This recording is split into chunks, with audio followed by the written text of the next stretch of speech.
Bruno, por favor, fique de pé. Tá? Bruna Rafaela, formada em Ciências Biológicas na UNEB, né? Fez mestrado e doutorado na UESC, tá? Desenvolvimento do meio ambiente, né? Genética. Tá?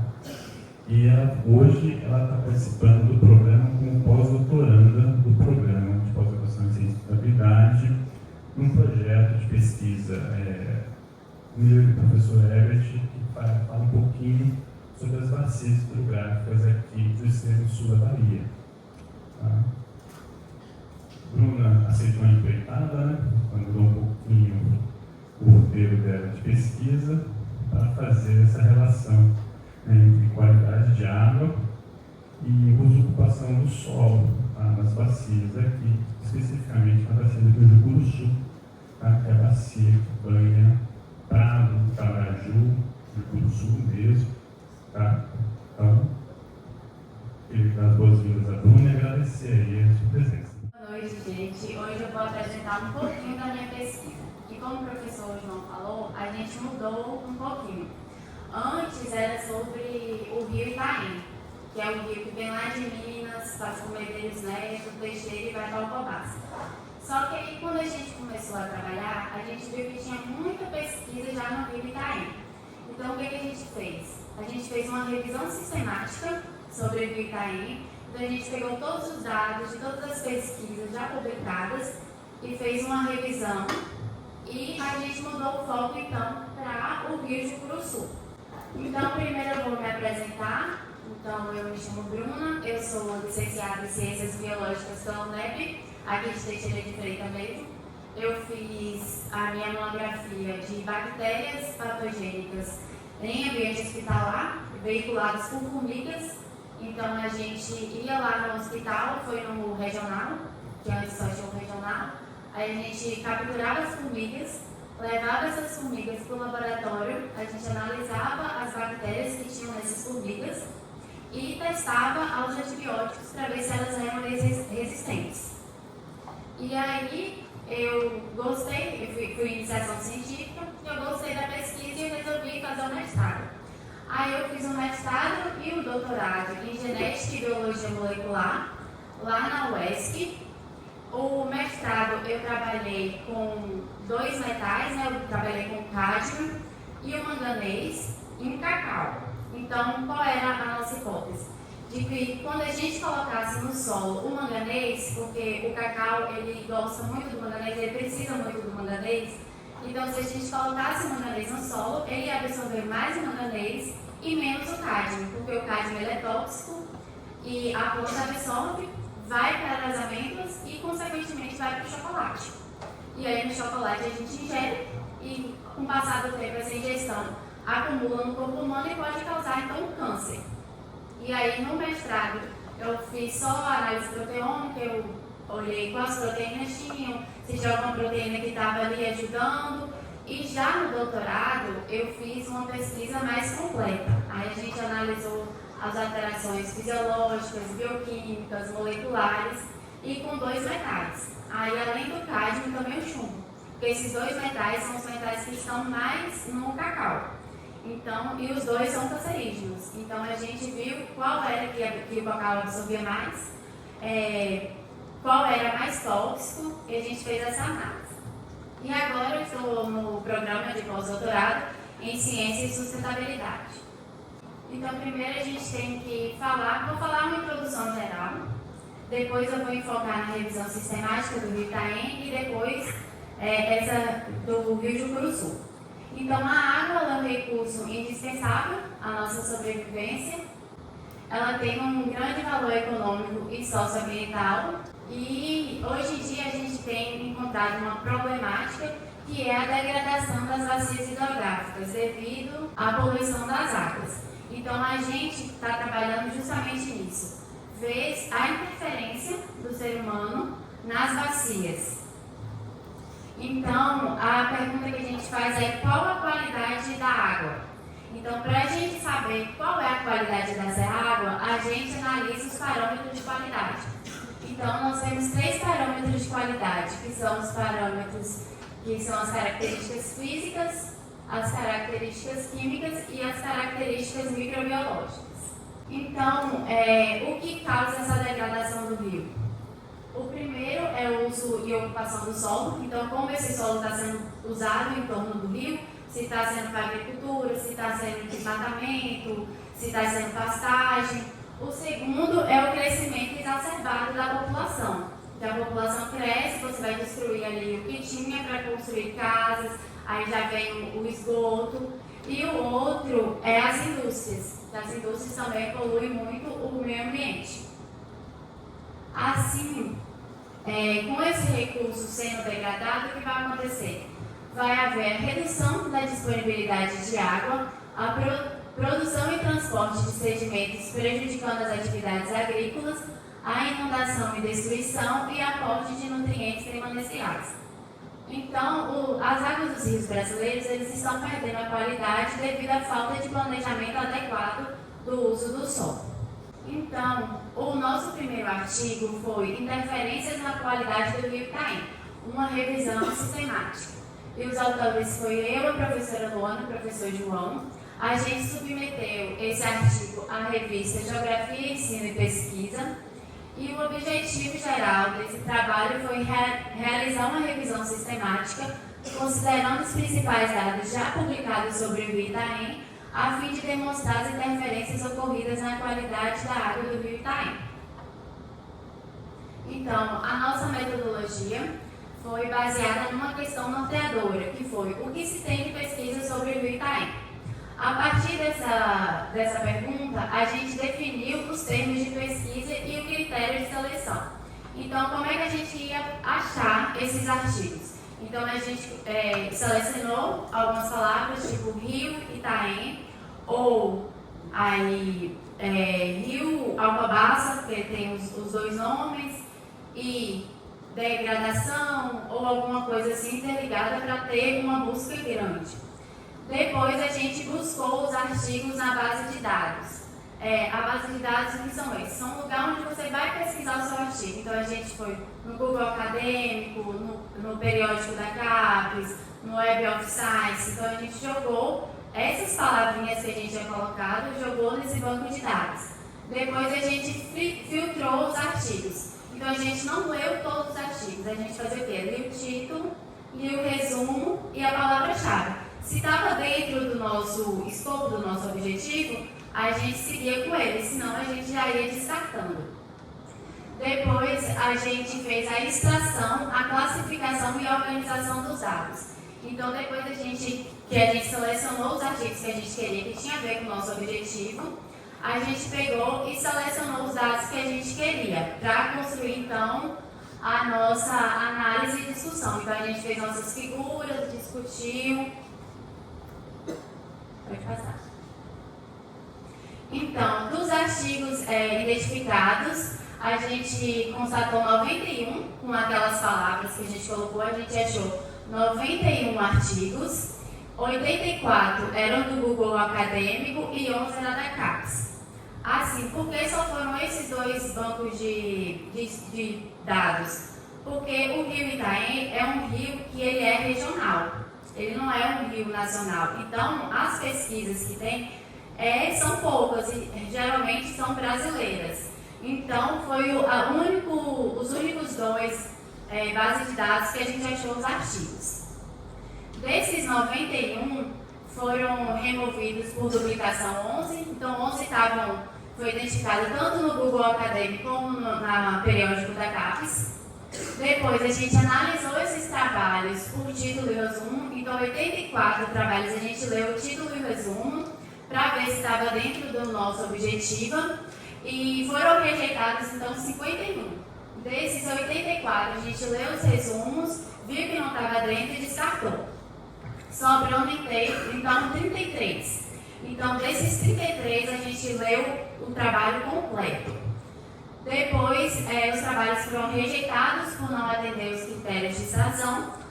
14, dos 33, 14 eles foram rejeitados, sobrando então 19 artigos. Esses 19 artigos a gente fez a extração dos dados. A partir da extração dos dados, a gente fez então uma nuvem de palavras.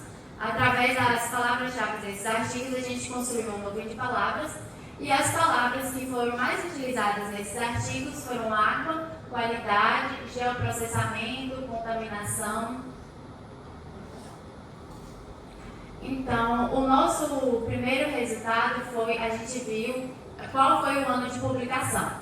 Então, a maioria dos artigos, 5 artigos, eles foram publicados no ano de 2020.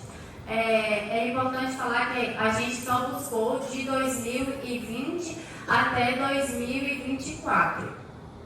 Então, 5 artigos foram do ano de 2020 e 3 artigos do ano de 2021. A gente também fez um local de estudo, porque, como eu disse, essa bacia ela é grande, ela vem de Minas e acaba aqui em Alcobaça. Então, a maioria dos artigos foi em Alcobaça e Teixeira de Freitas. Então, 6 artigos foram feitos em Alcobaça e 6 artigos em Teixeira de Freitas. Com relação ao idioma dessas publicações, então, 84% das publicações estavam em português e somente, não dá para ver direitinho, mas 15% era em inglês. E quanto ao tempo de estudo, quando foi feita essa análise? A maioria dos artigos não consta quantos anos ele demorou para fazer essa análise. E a maioria dos artigos, ali, 5 artigos, ele estava em torno de 5 meses. Então, 5 meses ele fez a análise dessa água.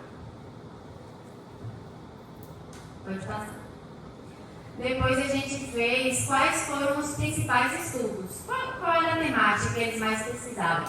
Então, 10 artigos eram análise de água. Então, o principal ponto que eles analisavam era a análise de água.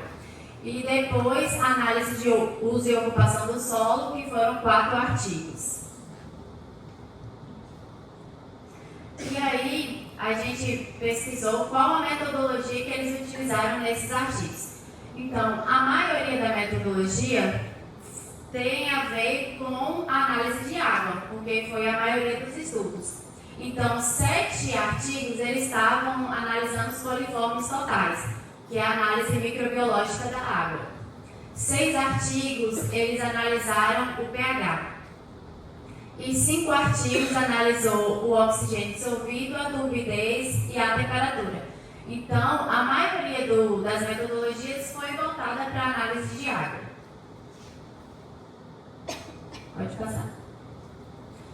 Aí, pensando que a maioria foi análise de água, o que a gente fez? Vamos classificar esses artigos em quais parâmetros que eles utilizaram. Lembra que eu falei que tem os parâmetros físico-químicos e microbiológicos? Então, desses parâmetros, 20% analisou parâmetros físicos, 23% analisou parâmetros químicos e 20% parâmetros microbiológicos. O restante, eles não analisaram. Então, pode ser que ele analisou água e não analisou esses parâmetros, ou não fez análise de água. Já com relação à classificação da água, se essa água estava boa, de acordo com a resolução do CONAMA, se estava boa, se estava ruim. Então, 26% falou que essa água estava imprópria. 5% falou que estava boa, 5% falou que estava excelente, 16% falou que estava satisfatório. E 48% não classificou, então ele não utilizou essa metodologia. E como é que eles classificaram se essa água estava boa, se estava ruim, se estava satisfatória? 41% não classificou, então não consta nada. 27% utilizou a resolução do CONAMA. 23% utilizou a resolução da CETESP.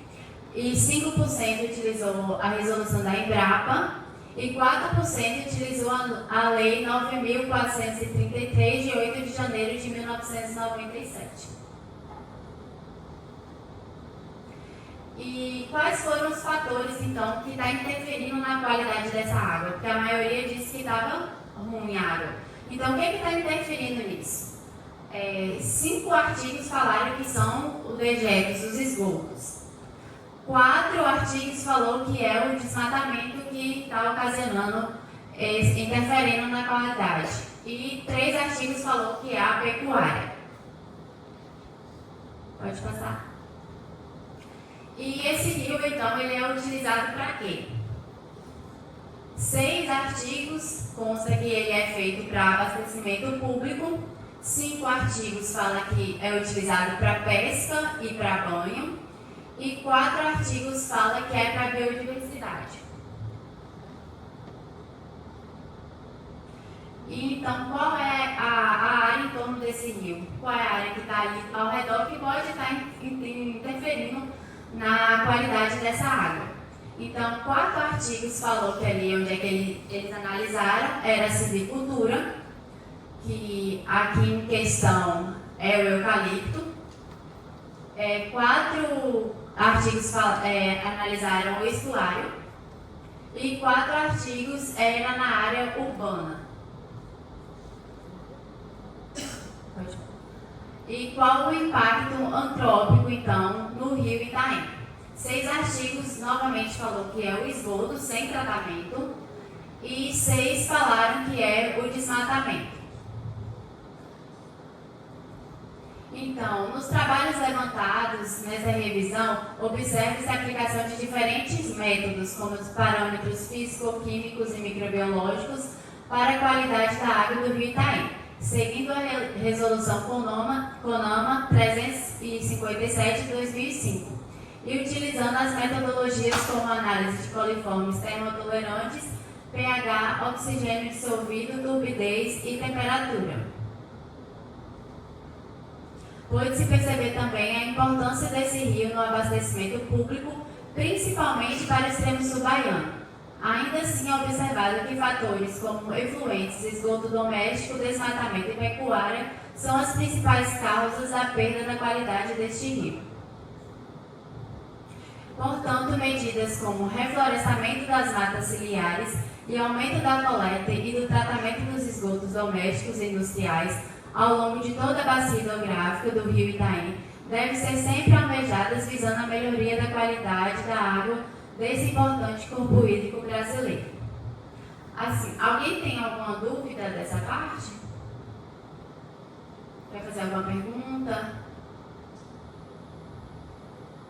Não? Então pode ser. Aí, a nossa segunda parte, que é o que a gente tinha mudado o tema, ficou então a influência do uso e ocupação do solo na qualidade da água do rio de Curuçu. Os autores dessa pesquisa então sou eu, Tarso, Éder e João Batista. O objetivo geral então dessa pesquisa é analisar a qualidade da água e seu índice de qualidade da água relacionando com o uso e ocupação do solo em torno do rio de Curuçu, visando propor medidas que favoreçam que a ocupação do espaço ocorra de modo mais sustentável. Os objetivos específicos: mapear o uso e ocupação do solo em um trecho do rio de Curuçu, avaliar a qualidade da água do rio de Curuçu por meio dos padrões estabelecidos pela CONAMA 357 de 2005, relacionar a qualidade da água com o uso e ocupação do solo, propor medidas que favoreçam que a ocupação do espaço ocorra de modo mais sustentável. Então, para isso, a gente traçou a nossa área de estudo. Então, foram escolhidos 8 pontos de Itamaraju até Prado. Então, ali no A, a gente tem o primeiro ponto, que é a ponte de Itamaraju. Temos o B e o C, que ainda está ali em Itamaraju. Aí tem o D, o E, o F é ali em base em Prado, e o G é na ponte do Prado. Então, a gente está fazendo ainda a medição dos parâmetros. Então, foram realizadas coletas mensalmente em 8 pontos supracitados, que é aqueles que eu já falei. Então, a gente recolhia a água nos vasos para levar para o laboratório para fazer análise microbiológica e logo a gente fazia análise dos parâmetros físico-químicos com a sonda. Pode passar. Então, foram realizadas 3 leituras em locos por meio da sonda multiparâmetros HI 9829 HANA instrumentos. O que a gente analisou na HANA? A gente analisou os parâmetros físico-químicos. Então, ali na imagem dá para vocês verem. A gente analisou o pH, o potencial de oxorredução, o oxigênio dissolvido, a condutividade, sólidos totais, salinidade e temperatura. E depois a gente pegou essa água e levou para o laboratório para fazer a análise microbiológica. Então a gente utilizou o polypaper, que é esse papelzinho aí, e ele é uma placa de Petri, em papel. Aí a gente colocava em contato com a água, levava para a estufa para os micro-organismos crescerem e analisava as bactérias. Então, ali cada pontinho daquele é uma colônia. E em azul a gente tem a Escherichia coli, que é uma bactéria que causa doença. E em vermelho a gente tem os coliformes totais. Pode passar. E aí a gente está fazendo também o uso e a ocupação do solo em torno daqueles 8 pontos que a gente falou. Então será realizado o fracionamento da área da bacia hidrográfica utilizando o software ArcGIS, evidenciando-se assim a área de contribuição da bacia em cada ponto de coleta, bem como as principais atividades econômicas desenvolvidas próximo a cada ponto, dentro da bacia hidrográfica, podendo associar o nível de nutrientes encontrados na água com as respectivas culturas desenvolvidas no entorno. Aqui eu coloquei alguns resultados preliminares, porque a gente ainda está... Hoje foi a última coleta, se Deus quiser e João, né? A gente fez a última coleta, então eu coloquei os resultados até a coleta passada. E aí a gente tem o quê? Os parâmetros físico-químicos, nós temos o pH, o potencial de oxorredução, o oxigênio dissolvido, a condutividade, sólidos totais, salinidade e temperatura. E aqui eu coloquei também o período, se o rio estava cheio ou se o rio estava seco.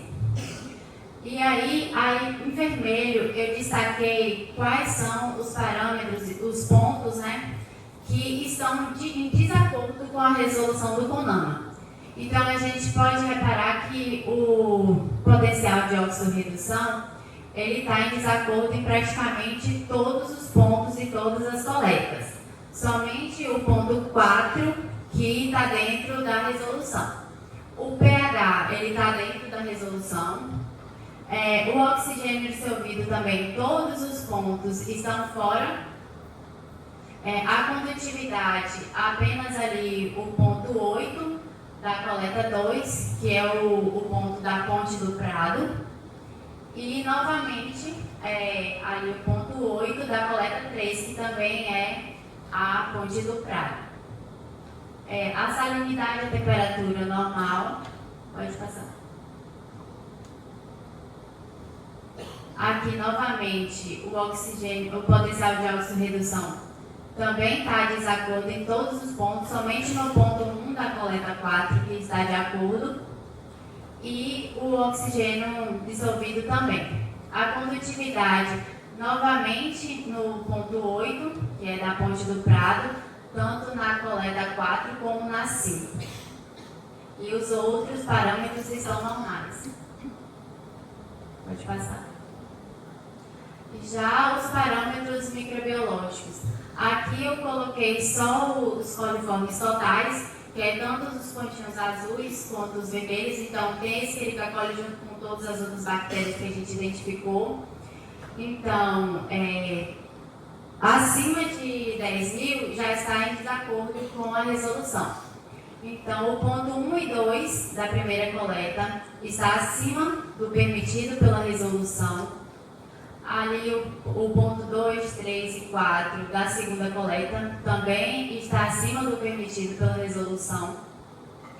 E ali o ponto 2, 3, 4, 6, 7 e 8 da terceira coleta também está acima do permitido pela resolução. E novamente na coleta 4 e 5, também o ponto, destaca ali a coleta 4, o ponto 8, está 30 mil, ou seja, está 3 vezes maior do que o permitido pela resolução. E aí, deixa eu ver, 1, 2, 3, 4 e 5, e o 8 novamente da quinta coleta. Aqui a gente tem um mapa do uso e ocupação do solo. A gente só fez o mapa ainda, a gente não fez a relação da qualidade da água com o uso e ocupação do solo. Então, ali no primeiro gráfico, a gente tem o ano de 1985 e aqui no último a gente tem de 2023. E a gente pode reparar que houve redução da mata, né, que é o verde, e houve um aumento da pastagem, que é o amarelo. Então, hoje a gente tem muito pastagem e agricultura, que é aquele rosinha ali. E o marronzinho é a pecuária. A gente pode ver que aumentou muito a pecuária e a agricultura e reduziu as florestas. E aqui algumas referências que eu utilizei. E agradecer vocês por terem assistido, prestigiado o programa, por ter feito o convite, os meninos que ajudaram, que são os ICs, que passam a perninha junto com a gente. E é isso, obrigada.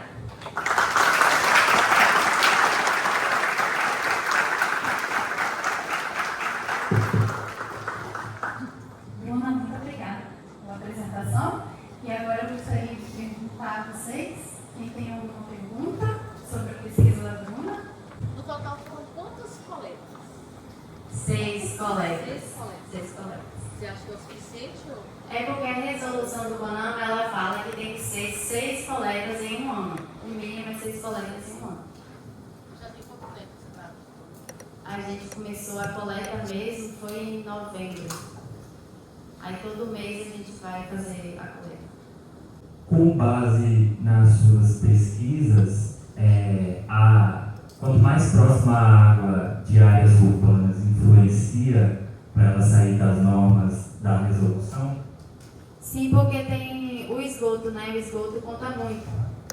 Então, não tem jeito, mesmo fazendo um tratamento, vai ter ali algum resíduo e vai mudar a qualidade da água.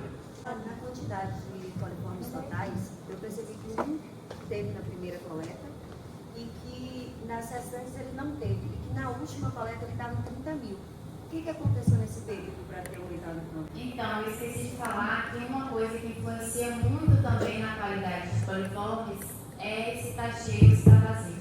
Porque quando o rio está cheio, ele tem mais coliformes do que quando ele está seco.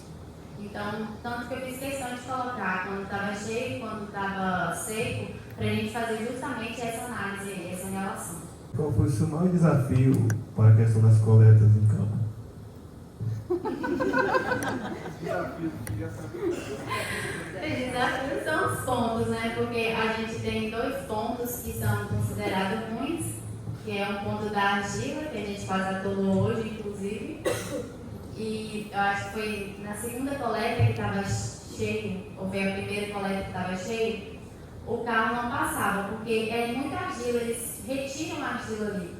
Então o carro não passava, a gente foi andando até lá, pegou com balde, porque uma ribanceira também pegou com balde e trouxe. Aí das outras vezes a gente até conseguiu passar. Hoje ele estava assim, né? A gente quase atolou. A gente foi em outro ponto que estava fechado, a porteira estava trancada, né? Geral nunca tá. Dessa vez estava trancada. E esse ponto também é bem ruim, porque é uma ladeira e tem umas valetas assim do lado e só passa um carro. Então a maior dificuldade mesmo são os pontos. Não é nem uma questão, mas é só para salientar o que a Bruna colocou. Não sei se vocês viram o primeiro ponto que ela levanta do levantamento, para quem conhece Tamaraju, é naquela ponte, né, você desce aquela baixada, onde faz extração de areia. né? E em todos os pontos que a gente coletou água, ou seja, a questão dos coliformes fecais, sempre teve muito acima do permitido. Assim, se tem atividade lá antrópica, quando a gente fala em mineração, o pessoal pensa em mineração com extração de ferro, ouro, tal, mas extração de areia é mineração, tá? Extração de argila é mineração. E assim, a atividade de mineração é uma das atividades que mais degradam o meio. Ela altera a paisagem permanentemente. É uma degradação muito agressiva ao meio. Mas ressalta que em todas as atividades, ou seja, os piores pontos, é lógico que está sempre ligado à atividade humana, mas onde sempre tem o maior contato do homem com a água. Tanto no sentido de uso, quanto no sentido de estar lá junto da água. Ou seja, quando vocês passam por Itamaraju, naquela região lá, que está tendo estação de areia, e as pessoas estão dentro do rio, quando não deveriam estar. Então, assim, quando a gente fala da importância de pesquisa, é para ressaltar isso. Olha, a gente está alertando que nessa região ali não se deve fazer, por exemplo, o uso daquela água ou atividades que possam ser provenientes com aquela água. Tá? Também ressalto naquele outro ponto, o último ponto, né? Sempre tem uma quantidade elétrica muito alta. Vamos parar para pensar. Por que está dando uma quantidade elétrica muito alta? Porque está tendo intrusão da água do mar. Não rouba minha pergunta, João. Acabou de roubar minha pergunta. Essa intrusão da água do mar, e cada vez uma das questões principais que a gente levantou era o quê? Se ao decorrer do rio, onde que até estava essa intrusão da água do mar? Que é outro ponto problemático. Porque se a gente tiver a diminuição da vazão da água no rio, cada vez mais a gente vai ter intrusão da água do mar, isso vai ter um desequilíbrio da vida aquática, da ictiofauna lá dentro, porque você altera o balanço, né, da água ali. Tá bom? A gente está finalizando essa parte de coletas, né? O Éder está ajudando a gente na parte de mapeamento em si, né? Se quiser agora eu ter mais tempo, vou ser mais coordenador. E meus orientados não vão ficar tão abandonados aí, tá bom? É importante essa parte que o professor João fala, que desses 8 pontos, 3 só a gente não deparou com gente coletando areia. Que foi o ponto que eu falei desse que era porteira fechada e que o acesso era horrível, eles não iam. Foi o ponto da Embasa e o ponto da ponte do Prado. O resto, todos, quando a gente ia, tinha gente pegando areia. E outra coisa é que a gente estava achando que, geralmente quando a gente foi, o cara falou, não, a gente não usa essa água aqui, porque essa água é salgada, a gente não usa para agricultura, não usa para nada. Só que quando a gente fez a análise da sonda, a salinidade não está alta. O único ponto que está alto é realmente na ponte do Prado. Então, eu gostaria de perguntar que tipo de ferramenta estatística que você vai utilizar para correlacionar esses dados do índice de qualidade de água com os dados das geotecnologias que você está usando para analisar a sua área de estudo.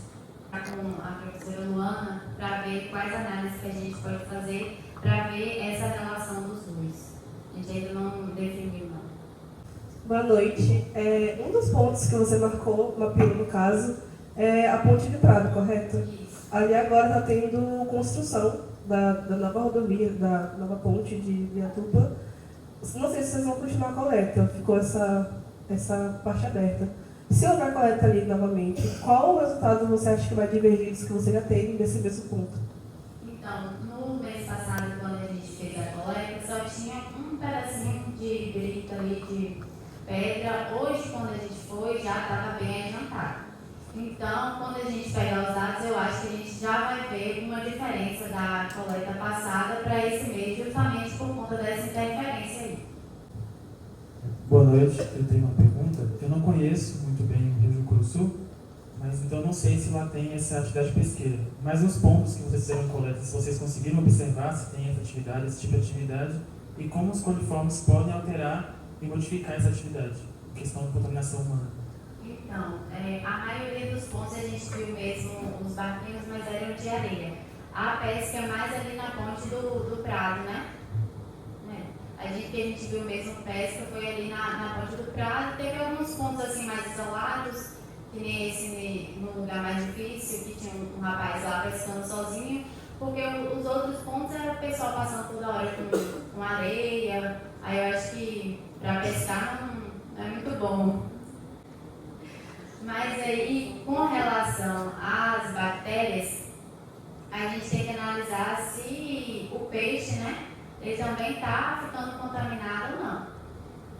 Aí tinha que ser uma análise para ver no peixe mesmo. Talvez ali na água, mas não quer dizer que, né? Pode ser que sim. Até a gente entrando, molhando, mas aí a gente pode não ter a doença, entendeu? A minha pergunta é a seguinte: tem algum trabalho de conscientização a essas pessoas relacionadas a essa água ou não? Então, que eu conheço, não. Eu sou de Tamaraju. Eu ia falar sobre isso aqui. Eu sou de lá de Tamaraju, né? Boa noite, eu sou de Tamaraju. Conheço o bairro São Sebastião, que é próximo ali, São Bernardo, né? Que infelizmente é até conhecido como Ilha dos Bichos, por conta da população que mora ali. Eles não têm saneamento básico, e talvez seja esse grande índice, né, um dos, né, do rio ali ser tão contaminado. E eles fazem uso dessa água para banho. Muitas vezes algumas casas não têm água encanada da Embasa, e assim, realmente é uma população que necessita dessa conscientização aí, e de talvez você voltar lá, não só para fazer a coleta, mas talvez fazer esse processo mesmo de informação para aquela comunidade, que é uma comunidade muito carente, e realmente eles, quando alaga, um pouquinho só que sobe o nível do rio, as casas deles são as primeiras a serem alagadas. É realmente uma comunidade bem carente mesmo. No segundo ponto mesmo, tem muito urubu. Muito urubu mesmo. E a gente já foi lá ver, tinha a mulher lavando roupa de criança ali na beira do rio. Então eles utilizam mesmo o rio para tudo. E aí a gente viu o que estava acontecendo, porque tinha tanto urubu. Os pescadores, eles vão lá, pescam, limpam o peixe lá, ou então quando eles pegam baia, alguma coisa, eles descartam lá. Aí até o motorista foi conversar com ele e falou: não, é porque eu alimento os urubu. Ele joga lá para o urubu ficar com fome. Ainda está ajudando. Olá, mais uma vez. Bem, eu sou moradora do Prado, nativa no caso, moro aqui em Teixeira agora. E eu fiquei muito feliz quando eu soube que ia ter uma pesquisa voltada para o Rio de Curuçu. Foi até a professora Luana que comentou com a gente sobre a bolsa de IC, porque não tinha nenhum tipo de análise quando a gente parava para pesquisar sobre o Rio de Curuçu. E eu via que realmente tinha muito descaso de descarte de esgoto na região, além de que, associando isso com as atividades pesqueiras locais e dos ribeirinhos, eu ficava imaginando justamente essas questões do pessoal que sobrevive daquilo, crianças se alimentam daquilo. Então eu via muita criança assim com características de provavelmente doenças associadas com essas questões da E. coli, e nada sendo feito a respeito disso. Então fiquei muito feliz como moradora de Prado. E com base em tudo isso, existe alguma proposta de intervenção que pode ser aplicada depois dos resultados desse estudo? Bom, a gente atua dentro do Comitê de Bacias. Eu sou membro do Comitê de Bacias do PIG, né? Peruípe, Itaém e Jucuruçu. A gente já realizou esse estudo que a Bruna fez, para o Itaém. A gente realizou desde Medeiros Neto até Alcobaça, esse tipo de estudo sobre o acompanhamento da análise da água e como o uso do solo está afetando isso daí. E a gente sempre faz essas devolutivas, né, principalmente para a comunidade e também junto ao Comitê de Bacias. A gente traz esses dados ao Comitê de Bacias, porque o Comitê de Bacias ele é carente nesse sentido de aparato de pesquisa para poder fazer um plano de bacias que não tem aqui, que seria o governo que deveria pagar esse plano de bacia, a gente não tem, para fazer a cobrança pelo uso da água, um processo de gestão. E aí a gente vai fazer de devolutiva. A gente vai fazer uma série de palestras, a respeito. Já no próximo mês, diga-se de passagem, fui convidado ontem para fazer uma palestra, uma pessoa da paróquia lá nesse fundo a questão de fazer uma palestra sobre o Rio Jucu do Sul, sobre os processos de mudanças climáticas, tanto atribuídos ao Rio Jucu do Sul e a Bacia, no próximo mês, na Câmara de Vereadores. Então a gente vai estar lá para fazer essa devolutiva à população. Pretendo, agora, nessa próxima sessão, a gente está querendo fazer faz um tempo, um aplicativo que faça disponibilização de dados hidrológicos. Entendeu? O primeiro passo seria a parte de regionalização de vazões para facilitar o outorga de uso da água, que hoje é totalmente clandestina, que é a captação de água. Totalmente não, boa parte clandestina por conta do processo de utilização ambiental. E morosidade do próprio INEMA em analisar esses processos. E aí, qual que é o nosso intuito? Através de um aplicativo de celular, você tem uma série de informações sobre os rios da região. Está no projeto. Entendeu? Então, assim, há um tempo eu já estou querendo fazer isso e eu não estou conseguindo. Estou precisando de massa crítica para conseguir fazer esse processo. A gente já conseguiu fazer a base de dados, a gente levantou quase toda. Agora a gente está entrando no processo de fazer a interface para disponibilizar essa informação. Então, assim, o intuito nosso é essa disponibilização de informações. Óbvio, nossa disponibilização de informações aí. Talvez, com a vinda de vocês aqui e presenciando mais essas palestras, a gente consiga fazer essa disponibilização de informação de forma mais rápida ainda, tá bom? Então, só tenho a agradecer a presença de vocês aí. E aí que tem a reunião do Comitê de Bacias, onde veio o governo, veio o INEMA, e a gente dá essa devolutiva para eles, e eles fazem as propostas, né? A gente conversa com a população para ver a carência, para entender um pouco, e aí eles que resolvem, né? Faz alguma... Como é que fala aí? Eles vão achar uma solução para resolver.